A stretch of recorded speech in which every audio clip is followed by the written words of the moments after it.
In January, we all set our goals for 2025. We were pumped. We were like, we're going to own this year.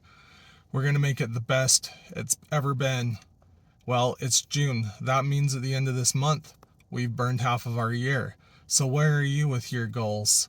I think it's time that we all take a mid year evaluation, considering it's half over. So, in this video, we're going to talk about some strategies to evaluate your goals, our progress, and how to turn the second half into the greatest half of our year. So, jumping right into it, again, we were all excited come June. We may or may not be on track.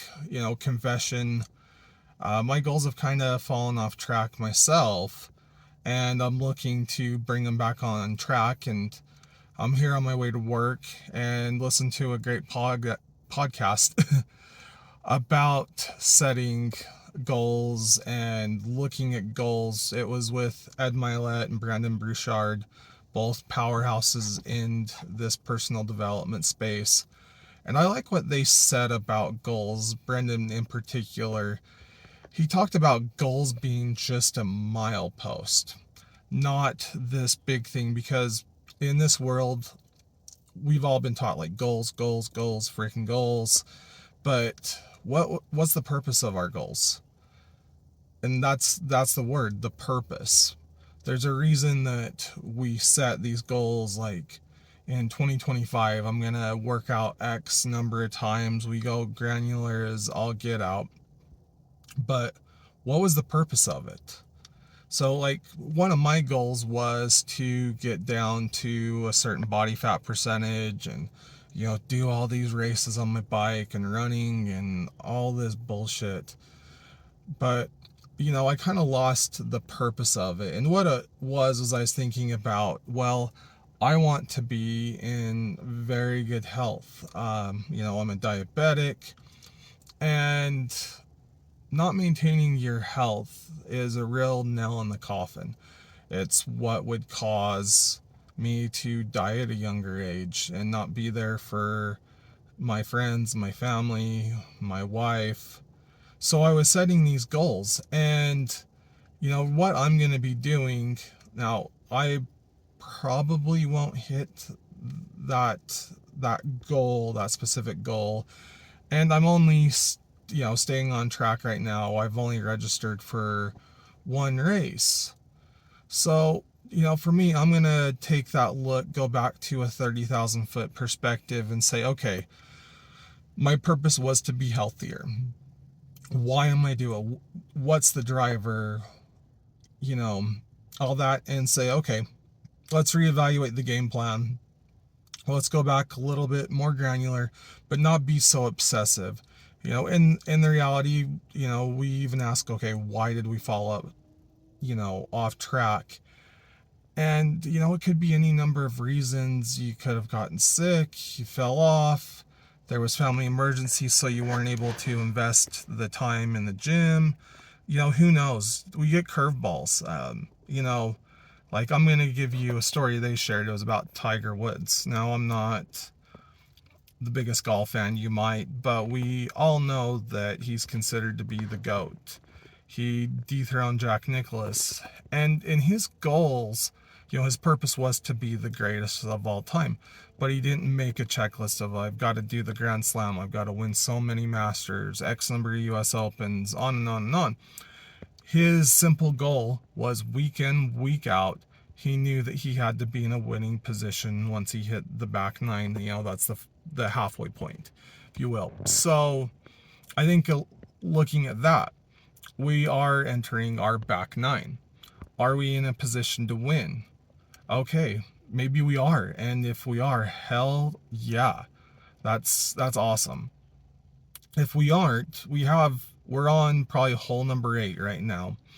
How do we turn it around on hole 8 so that we are in a good striking position as we enter that back 9 of the year?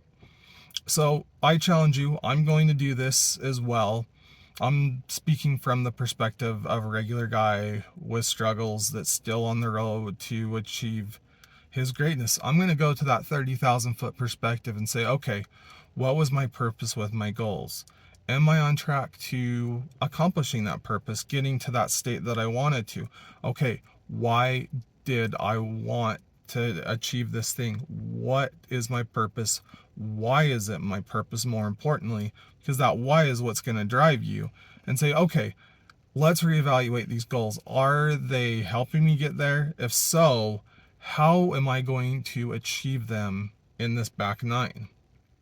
So I would challenge you to do that, and that's where your strategy is going to come in. That's how you're going to win in the second half of 2025 and get where you want to be, is by going back, reevaluating your purpose, and evaluating the validity of the goals. And, be open, be flexible, be fluid, and most importantly, be present in those, because, if you get too obsessed with this, there might be that little hole. I'm going to switch from golf now, by the way.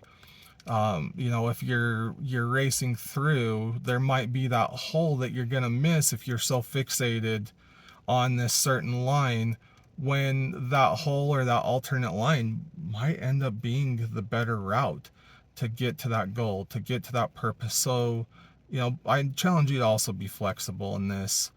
And, when you're getting to your purpose, like, I'm going to use this, like I've got one of my other purposes with my career. And a month ago, there was an opportunity that might have been a little bit of a pivot point, in my situation. After evaluating it, no, it wasn't the right move. It wasn't going to help me achieve my purpose. So I stayed on track, but there was that flexibility there. And it also helped me look at my current situation. And I found some motivation from it by being present. And I know that that will happen to you. Yeah, you might change up that goal a little bit, but you're going to achieve it. You're going to accomplish your purpose, which is what's most important. Now, I'm going to wrap it up. At this point, I think I'm probably rambling, but I appreciate you staying with me to the end of this. And, I'd like to hear, how your mid-year evaluation went. What are you changing? Are there any strategies that are being adjusted to help you own 2025, especially as we enter this back nine, or second half, if you will? Anyway, we'll catch you guys on the next one, and I encourage you to watch my latest video. I'll pop it up here in the corner. I know it's going to be quite the banger for you. Anyway, we'll see you on the next one.